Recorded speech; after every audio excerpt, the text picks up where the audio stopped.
গাজায় ইসরায়েলি আগ্রাসনের প্রতিবাদে ফরিদপুরে মানববন্ধন কর্মসূচি পালন করা হয়েছে। ফরিদপুরের এনজিও সমূহের উদ্যোগে মঙ্গলবার বিকেলে স্থানীয় প্রেস ক্লাবের সামনে এ মানববন্ধন কর্মসূচি পালন করা হয়। মানববন্ধন চলাকালে বক্তব্য রাখেন এসডিসি নির্বাহী পরিচালক কাজী আশরাফুল হাসান, এফডিএর প্রতিষ্ঠাতা মোহাম্মদ আজহারুল ইসলাম, বিএফএফের নির্বাহী পরিচালক আনম ফজলুল হাদি সাব্বির, পিডব্লিউর পরিচালক হাফিজুর রহমান, রাসিনের নির্বাহী পরিচালক আসমা আক্তার মুক্তা, একেকের নির্বাহী পরিচালক এম এ জলিল, পথকালী সংস্থার পরিচালক বেলায়েত হোসেন, ব্লাস্টের সমন্বয়কারী শিপ্রা গোস্বামী প্রমুখ। এ সময় বক্তারা গাজায় নিরীহ মানুষের উপর নির্মম হত্যাযজ্ঞ চালানোয় ইসরায়েলি বাহিনীর তীব্র নিন্দা জানান। অবিলম্বে এসব হামলা বন্ধে জাতিসংঘের দ্রুত হস্তক্ষেপ কামনা করা হয়। সারা বিশ্ব যখন প্রতিবাদ করছে, জাতিসংঘ সহ সবাই প্রতিবাদ করছে, তারপরেও নিজের মহত্বের পরে এত জঘন্যতম হত্যাকাণ্ড আর কোথাও ঘটে নাই।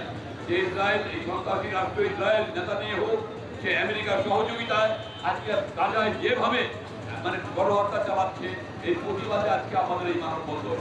আমরা আশা করছি যে বিশ্ব সম্প্রদায়, জাতিসংঘ সহ আন্তর্জাতিক মানবাধিকার সংস্থা সহ যত সম্প্রদায় আছে, ইসরায়েলকে সন্ত্রাসী রাষ্ট্র ঘোষণা করা হোক এবং প্যালেস্টাইনকে মুক্তির জন্য প্যালেস্টাইনকে স্বাধীনতা ঘোষণা করা হোক।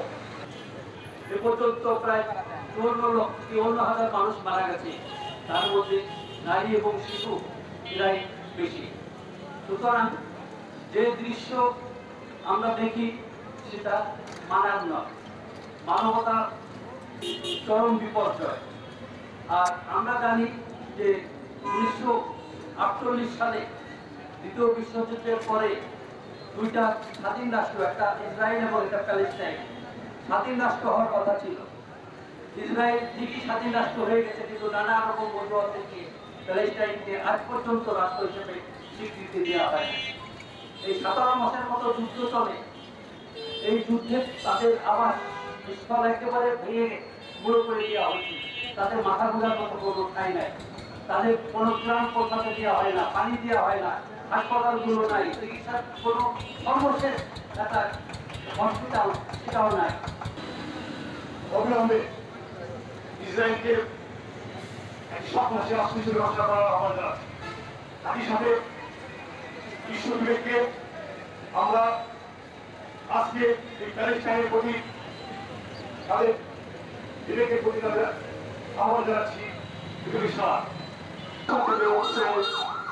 শিশুদের আত্মহত্যা বিশ্ব থেকে হচ্ছে, কিন্তু আমাদের বিশ্ব মানবতার জাগ্রত হচ্ছে না। সেই বিশ্ব মানবতাকে জাগ্রত করার জন্য আমাদের এই এনজিও সমূহের আজকের এই মানববন্ধন। এই যে গাজায় মুসলিমদের উপরে ইসরায়েলের যে হামলা, সে হামলাটা ক্রমাগত বাড়ছে এবং এটা একদম মানবাধিকার লঙ্ঘন তো অবশ্যই। এর কোনো উত্তর আর বাংলা সারা পৃথিবীতে নাই। যারা মানবাধিকার ঘোষণা দিয়েছেন, মানবাধিকারের কথা যারা বলে, তারা কাদের জন্য শুধুমাত্র মানবাধিকারের কথা বলে। আমাদের মতো ছোট ছোট রাষ্ট্রগুলিকে এইভাবে তাদের শাসন মেনে নেওয়ার জন্য তারা শুধু এগুলি করেন, কিন্তু আবার গোপনে গোপনে তারা কিন্তু এই সমস্ত দেশগুলিকে অস্ত্র সরবরাহ করে বিভিন্ন রকম যুদ্ধ করার জন্য বা এই আইনগুলি লঙ্ঘন করার জন্য তারা আবার তাদেরকে মদত দেয়। ফরিদপুরের যত এনজিও সমূহ আছি, আমরা সবাই আজকে রাস্তায় নেমেছি।